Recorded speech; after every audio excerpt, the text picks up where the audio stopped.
কত মানুষ আশা করছিল মাহফিল আসবে কিন্তু আসতে পারে নাই, কত মানুষ রওনা করছে কিন্তু এই পর্যন্ত পৌঁছতে পারে নাই।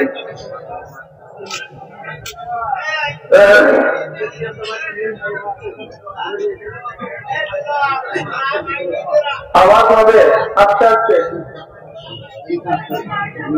কত মানুষ এখানে আসছিল কিন্তু আমার জানাজা দিয়ে তাদেরকে শুরু বিদায় দিয়ে দিচ্ছে।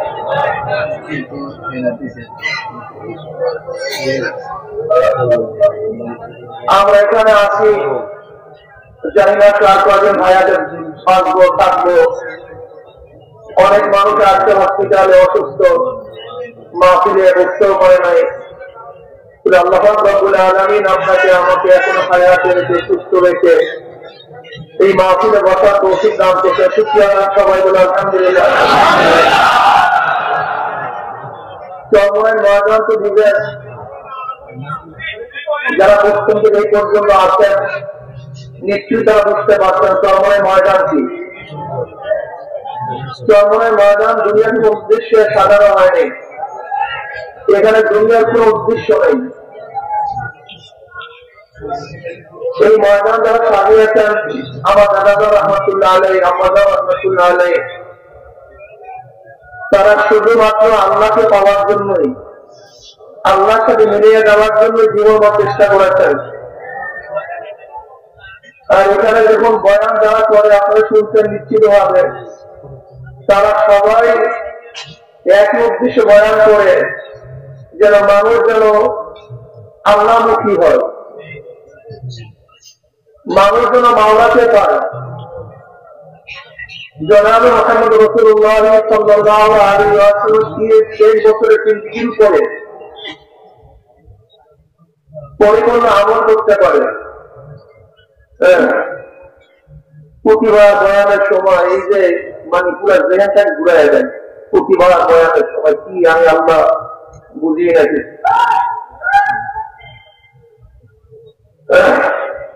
ভাই দেখতেছেন তো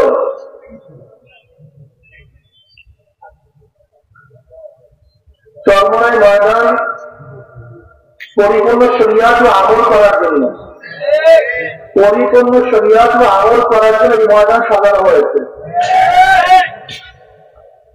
আল্লাহ রাব্বুল আলামিন কালামে পাকের মধ্যে সুম্মা জাআলনাকা আলা শারীআতিন মিনাল ফাত্তাবি'হা ওয়ালা তাত্তাবি'হু আল্লাযীনা লা ইয়া'লামুন। আপনাকে আমি যে শরিয়াতে প্রতিষ্ঠিত করেছি ফাত্তাবি'হা, আপনি সেই শরিয়াতের অনুসরণ করুন। ওয়ালা তাত্তাবি'হু আল্লাযীনা লা ইয়া'লামুন, যারা খেয়াল খুশি অনুযায়ী কথা বলে মূর্খ, তাদের অনুসরণ অনুকরণ আপনি করবেন না। নবী আলাইহিস সালাতু ওয়াস সালাম যে শরিয়াতে প্রতিষ্ঠা করেছেন আল্লাহ পাক সেই শরিয়াতে চলার জন্য তাকে নির্দেশ করেন সুম্মা জাআলনাকা আলা শারীআতিন মিনাল আমর দ্বীন, দ্বীনের মধ্য থেকে ধর্মের মধ্য থেকে আপনাকে যে শরিয়াত প্রতিষ্ঠা করেছি আপনি সেই শরিয়াতের অনুসরণ অনুকরণ করুন।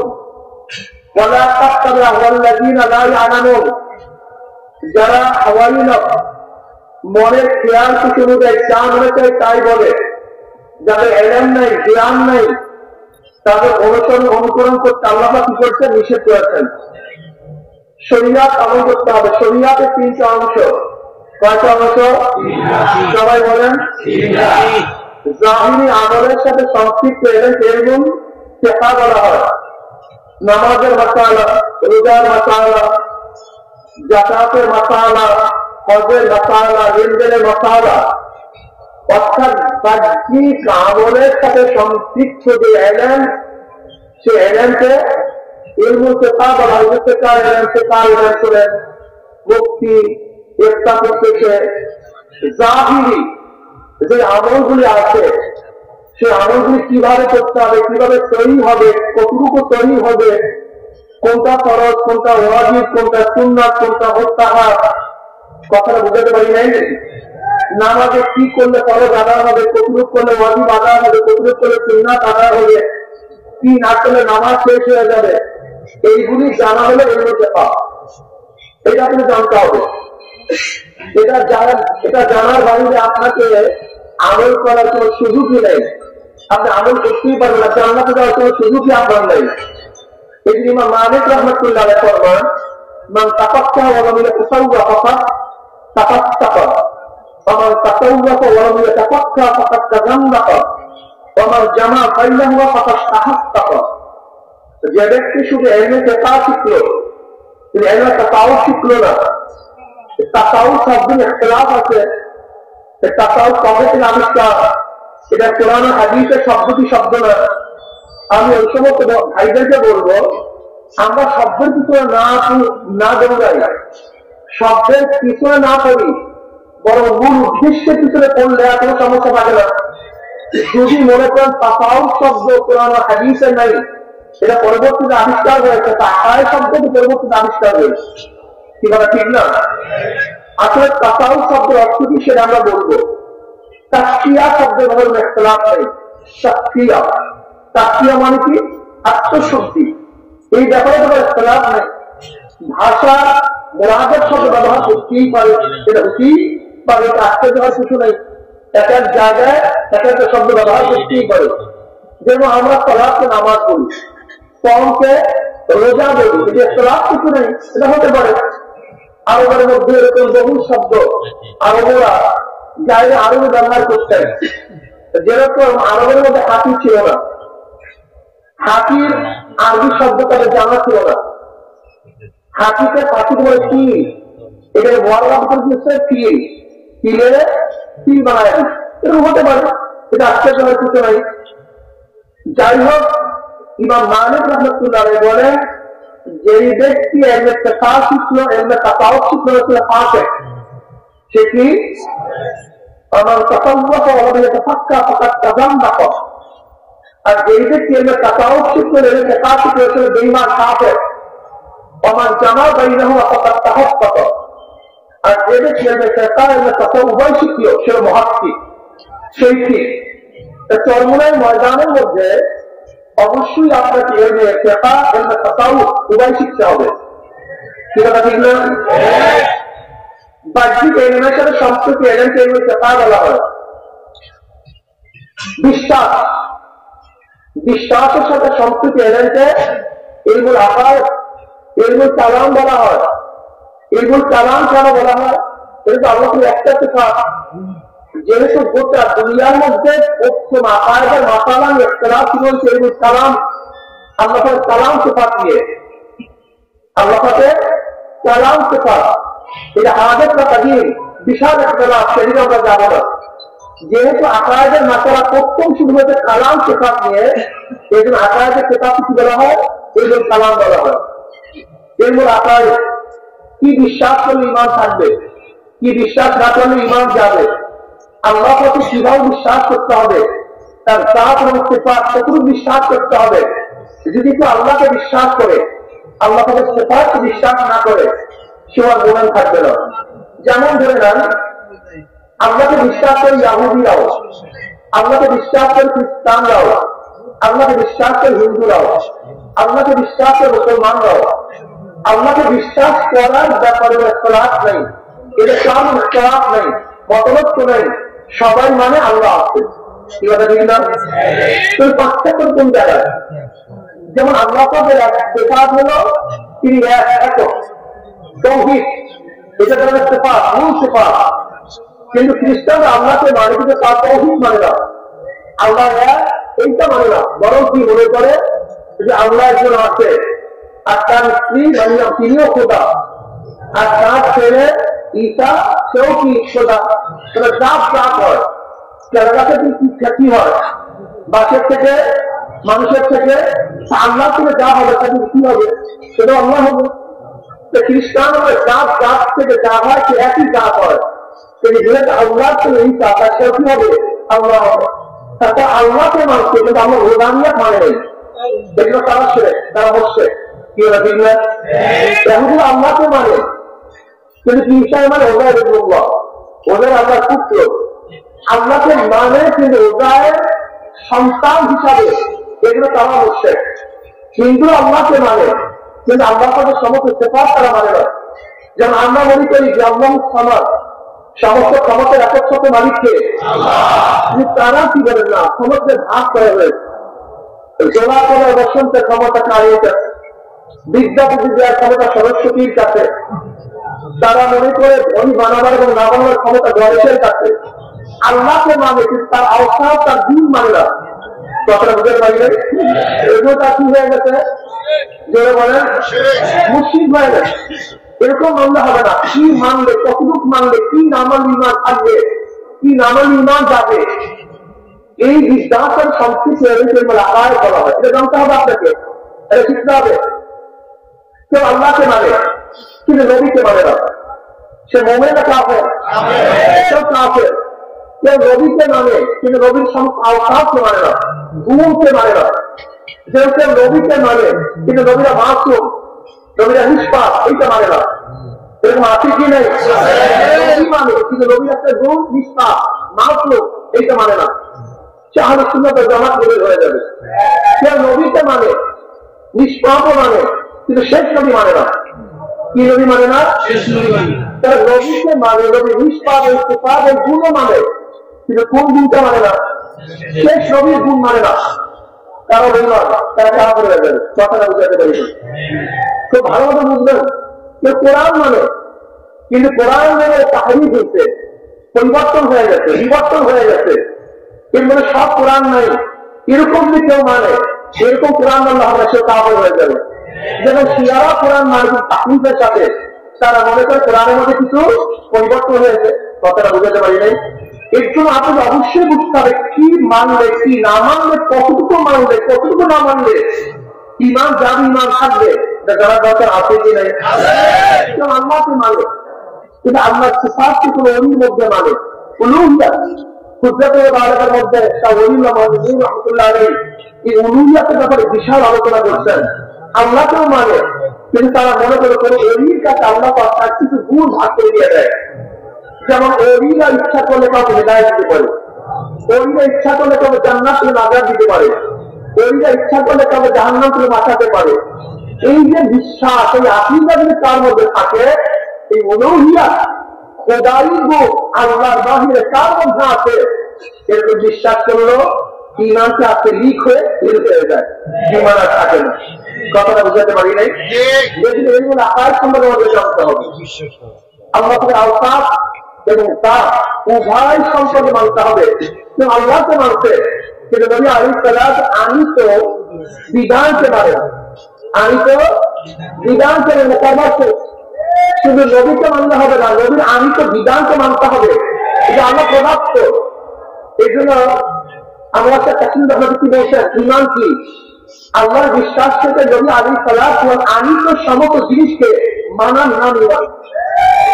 কেউ নবী আলাইহিস সালাম হাদিস তো অস্বীকার করছে, সুন্নাত তো অস্বীকার করছে, তোমার ইমান বের হয়ে গেছে, তোমার ইমান ঠিক নেই। এর জন্য আয়াত সম্পর্কে অবশ্যই জানতে হবে। কথা ঠিক আছে না? এটা কিসের অংশ?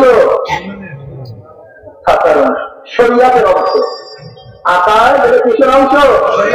শরীয়তের অংশ। আর একটা হলো বাতিনি আমলের সাথে সম্পৃক্ত। কিসের আছে? আমলের সাথে রিয়া কি, কেবেল কি, অভ্যেগা, অভ্যেমান, লোভ, হেরেক, তমা, এইগুলির থেকে বাঁচার জন্য আপনাকে অবশ্যই শিখতে হবে, জানতে হবে, মানতে হবে। এইটা ফরজ। কিন্তু অবস্থাটা কি হলো, আমরা কলবি রোগের ব্যাপারে কোন আলোচনা করি না, করতে উৎসাহিত মজাও লাগে না। অথবা এইটাও ফরজ। এইটাও কি বলেন? এইটাও ফরজ, উপায় নেই, কোন আমল কাজে লাগবে না। হাদিসে জিবরাইলের মধ্যে হযরত নবী আলাইহিস সালামকে যে শিক্ষা দেওয়া হয়েছে, সেই শিক্ষা আমাদের মূল তরিকার শিক্ষা, এই ময়দানের শিক্ষা। وعمر بن الخطاب رضي الله عنه قال بينما نحن عند رسول الله صلى الله عليه وسلم ذات يوم আমরা নবী আলাইহিস সালামের কাছে বসা একদিন, হঠাৎ এক ব্যক্তি আছে, এক ব্যক্তি আমাদের কাছে, যা খুব তবে সাদা, যা পোশাক একেবারে সুন্দর ফুলফুরে সাদা পোশাক, যার মধ্যে ফকরের কোন আসন নেই, কি নেওয়া লাগে। লাইয়ামুন আহাদুন আমাদেরকে তাকে কেউ চিনিও না। حتى جلسنا النبي صلى الله عليه وسلم فأسند ركبتي لركبتيه ووضع كفي على فخذيه وقال يا محمد حدثنا عن الإسلام। তিনি সরাসরি আসতেন, আসিয়া নবী আলাইহিস সালাতু বলতেন, দুই হাঁটুর সাথে হাঁটু মিলালেন, فأسند ركبتي إلى ركبتيه ووضع كفي على فخذيه। এবং জনাব মুহাম্মদ রাসূলুল্লাহ সাল্লাল্লাহু আলাইহি ওয়াসাল্লামের গায়ের উপর উরুর উপরে হাত রাখতেন অথবা ওয়াদা কফি আলা ফখযিহি, নিজের হাত নিজের পুরো করে রাখতেন এবং হাঁটুর সাথে মিলায় করতেন নামাজের জায়গা আটটা সুরা। দেখেন এর না তাসাউফ পন্থীরা সাধারণত এইভাবে বসা বিশ্বাস করে, অনেক সময় বসে আদবের সাথে। দেখবেন আদব কিন্তু অনেকের মধ্যেই নাই, কি বলা ঠিক না? চরমনায় পরীক্ষাটা কি আদব শিক্ষা দেওয়া যায়, এখন আদব শিখতে হবে। আদব সবচেয়ে দামি। জিবরিল আলাইহিস সালাম কেন আসছেন? لا ترفع أصواتكم فوق صوت النبي। নবী আলাইহিস সালাতু ওয়াস সালামের আওয়াজের উপরে তোমাদের আওয়াজ যেন না বাড়ে, উচ্চ না হয়। সাহাবাদের কেমন আদব ছিল, কথা বলার জন্য বলতেন, কেউ কথাই বলেন না, জরুরি কথা বলতেন না। আর তোমরা তোমার চিল্লাতেই থাকো, এই আওয়াজ বন্ধ করেন, আওয়াজ বন্ধ করেন, আওয়াজ বন্ধ করেন, তারপরে চিল্লাতেই থাকে, আদবের খারাপ। সাহাবাদের আদব কি ছিল? আল্লাহ বলতে খবরদার নবী আওয়াজের উপর তোমার আওয়াজ উচ্চ না হয়। সাহাবার কথা বলা বন্ধ করে দিয়েছেন, জমির মাথারা জিজ্ঞাসা করেন না কি বকিবাদ। এরপরে জিবরিল আলাইহিস সালামকে আল্লাহ পাঠাইলেন কিভাবে কথা বলতে হবে, কিভাবে জিজ্ঞাসা করতে হবে, প্রয়োজনে মাথারা কিভাবে জিজ্ঞাসা করতে হবে, এটা শিক্ষা দেওয়ার জন্য নবী আলাইহিস সালাম জিবরিল আলাইহিস সালাম আসতেন, আদমের সাথে বসতেন। এবার বলতেছেন মুহাম্মদ আখবিরনি আল ইসলাম, ইসলাম কি জিনিস আমাকে বলো। নবী আলাইহিস সালাম বলেন আল ইসলামু আন তাশহাদু লা ইলাহা ইল্লাল্লাহ ওয়া আন্না মুহাম্মাদার রাসূলুল্লাহ ওয়া তুকিমুস সালাহ ওয়া তু'তিজ যাকাত ওয়া তাসুমু রমাদান ওয়া তাহুজ্জুল বাইতা মান ইসতাতা ইলাইহি সাবিলা ক্বালা সাদাকতা ফাজারনা লাহু ইয়াসআলু ওয়া ইসাদদিকু। নবী আলাইহিস সালাম জবাব দিলেন যে আল্লাহকে সাক্ষী দেওয়া, নামাজ কায়েম করা, যাকাত আদায় করা, রমজান রোজা রাখা এবং যার সাধ্য আছে মানুষ ইলাইহি সাবিলা সে কি করবে, হজ করবে, আপনি সবটা কথা বলছেন। ওমর ইবনে খাত্তাব রাদিয়াল্লাহু আনহু আমার কাছে রয়ে গেছে, যে ব্যক্তি সুয়াল করছে আমাদের শিখে বলতে, তার মানে আগের থেকে সে জানে, আগের থেকে এর জবাব তার জানা আছে। এরকম একটা মূর্খ মানুষ, সে শিখার জন্য আসছে, বরং এখানে পরীক্ষা এবং জানাবার জন্য আসছে। জবাব দিলেন। এবার বললেন আখবিরনি আনিল ঈমান, ঈমান কি জিনিস? নবী আলাইহিস সালাম ফরমান আনতুমিনা বিল্লাহি ওয়া মালাইকাতিহি ওয়া কুতুবিহি ওয়া রুসুলিহি ওয়া ইয়াউমিল আখির ওয়া তুমিনা বিকদরি খাইরি ওয়া শাররিহি। কি বিশ্বাস করা কথা বলা সাহাবীরা দেখতাম ইসলাম কি জিনিস। নবী আলাইহিস সালাম কি বললেন? আন তা'বুদাল্লাহা কাআন্নাকা তারাহু ফা ইন লাম তাকুন তারাহু ফা ইন্নাহু ইয়ারাক। এমন ভাবে ইবাদত করে মনে হয় যদি আল্লাহকে দেখতেছে। যদি এই হালাত পয়দা না হয় সেটা বাংলা তোমাকে দেখতেছে। এবার আসেন ইসলাম, ঈমান, ইহসান। ইসলাম, ঈমান, ইহসান। ইসলাম বাহ্যিক আমলের নাম, ঈমান বিশ্বাসের নাম, ইহসান তাওহীদের নাম। এই ময়দানের মধ্যে তিনটে জিনিস শিক্ষা দেওয়া হয়। এখানে ঈমানের আলোচনা করা হয়, এখানে বাহ্যিক আমলের আলোচনা করা হয়, এখানে কলবি বিষয়ে আলোচনা করা হয়। কিন্তু আমাদের অনেক জায়গায় দেখা যায় আমলগুলো আসতে নাই। আপনাকে অবশ্যই মনে রাখতে হবে, যারা এখানে আসেন আমার কথা শুনতে চান, প্রত্যেকে একটা কথা মাথায় মধ্যে রাখতে হবে। আপনার সাবজেক্ট 10টা, খবর এক সাবজেক্ট ঝুঁকিয়া বলেন না, অন্য সাবজেক্টে ফেল করিয়েন না। আল্লাহ না করে আপনি এক সাবজেক্ট 100 মার্ক পাইছেন, কিন্তু অন্য সাবজেক্ট ফেল করেন, আপনি পাস না ফেল। আমি দেখছি আমাদের সব প্রবলেমের মূল প্রবলেম এখানে, সমস্ত সমস্যার মূল সমস্যা এখানে। যে যেই বিষয়ে পড়ছি সেই বিষয় নিয়ে আছি, অন্য বিষয় মনেই নয়। এই যে মূল সমস্যা, আমাদের মূল সমস্যা এখানে। যারা তাকফিয়া নিয়ে আসি তারা তাকফিয়ার কথা বলি, জিহাদের কথা বলি না। যারা জিহাদ নিয়ে আসি তার তাফসীরের আলোচনা করি না, যারা তাফসীর তাফাউত দিয়ে আছি তার এলিমেন্ট কথা বলি না, যারা এলিমেন্ট কথা বলি তার দাওয়াতের কথা বলি না, যারা দাওয়াতের কথা বলি তার জিকিরের কথা বলি না। এই সবই সমস্যা। যারা ইসলাম হুকুমতের কথা বলি, রাষ্ট্রের মধ্যে নিজের মধ্যে ইসলাম হুকুমত কায়েম করতে হবে, এটা মনিয়ে ভুলিয়া গেছি। কিন্তু মূল সমস্যা, আপনি ইসলাম হুকুমত কায়েম করেন, কিছু ইসলাম হুকুমত কায়েম কোথায় করেন ইসলাম হুকুমত, কিসের জন্য করেন ইসলাম হুকুমত, ইসলাম হুকুমতের উদ্দেশ্যটা কি কারণ ইসলাম হুকুমত করবেন? ইসলামী হুকুমত করার মূল উদ্দেশ্য হিসাবে শরিয়াতে প্রতিষ্ঠা করা, শরিয়াতে নাফেজ করা, শরিয়াতে আইনকে জারি করা। যদি শরিয়াতে আইনকে জারি করার জন্য আপনি ইসলাম হুকুমত চান, আপনার মধ্যে আপনি ইসলাম হুকুমত কায়েম করেন না কেন? তো জবাব দেন, আমরা বলেন করবো সবই করবো, সবই করবো। ওই এক সাবজেক্ট মাথা মধ্যে এমন ঢোকা ঢুকতে অন্য সাবজেক্ট মাথা থেকে বের হয়ে গেছে। এই যে খেয়ালই নাই আজকে যে সাবজেক্ট পরীক্ষা, আগামীকাল আর একটা সাবজেক্ট পরীক্ষা হবে, এই খেয়ালই নাই। চরমে মজারা আসছেন খবরদার, ইসলামের মধ্যে যত কোনো বিষয় আছে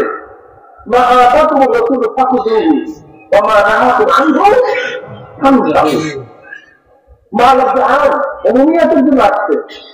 নবী আলিফ সালাম 23 বছরের দেশে জাহাজ কিছু নিয়েছেন, তাকে দূর বলে বসে জাহাজ থেকে বিশ্বাস করছেন হামতাহু ছেড়ে দাও। চরমে মজারা আসবেন, কোন এক বিষয় না, মাথা ঠিক করবেন, চেহারা ঠিক হবে না, চেহারা ঠিক করবেন, পোশাক ঠিক হবে না, পোশাক ঠিক হবে, নামাজ ঠিক হবে না, নামাজ ঠিক হবে, রোজা ঠিক হবে না, রোজা ঠিক হবে, পর্দা ঠিক হবে না, পর্দা ঠিক হবে, মুআমালা ঠিক হবে না। এরকম মুজাহিদ চরমে চাই না। মুজাহিদ আছে নামাজ করে, কোরআন লাভ করে না, আপনি চরমে মুজাহিদ হতে পারেন নাই। আপনি চরমে মুজাহিদ, আপনি শিক্ষা করতে পারেন, আপনি কি করে মুজাহিদ হতে পারেন নাই। আমার তো বয়ানি করতে বলে চাইবেন, গত অগ্রহণে বলেছিলাম যে জায়গা রাখবা না, কিন্তু এরপরে জায়গা রাখছেন, এটা বেয়াদবি। আপনি আদরে সেবা করছেন। আমি মনে করি হেদায়েত বয়ানের কাছে না, এটা আমার আকীদা, আমার বিশ্বাস। হেদায়েত কে? হেদায়েত মালিক আল্লাহ। সামনে বসে হেদায়েত পায় না, সামনে বয়ান শুনলে হেদায়েতের মালা পড়া যায় না, কবর থেকে মাওলা দিয়ে ঢুকাবার পরে হেদায়েত পাওয়া যায়। জানা রাখছেন, মারামারি করছেন। মুজাহিদের উচিত ছিল নিজের ধ্বংসের মুহূর্তে তার ভাই থেকে ধান্য দেওয়া, তার ভাইকে সুযোগ করে দেওয়া, তার ভাই খাদ্যত করা। এই খাদ্য আঞ্জাম দিতে পারেন নাই, আপনার চরিত্র গঠন হয় নাই, তবিয়াত গঠন হয় নাই, আপনি কি করে মুজাহিদ করতে পারেন নাই। বাবার আখলাকের না, ইন্নাকা কুলুসিল আযীম। আল্লাহ পাক আমার নবী উত্তম চরিত্র নিয়ে দুনিয়াতে প্রেরণ করেছেন। চরিত্র কথা, আখলাক কোথায়?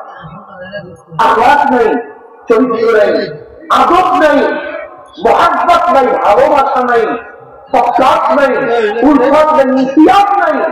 তুমি কেমন করবো মুজাহিদ? আমাকে বলো। মুজাহিদ আমার আসলে আওয়াজ নেই, তাকিয়া নেই, কিছু আজকাল নেই, হবে না।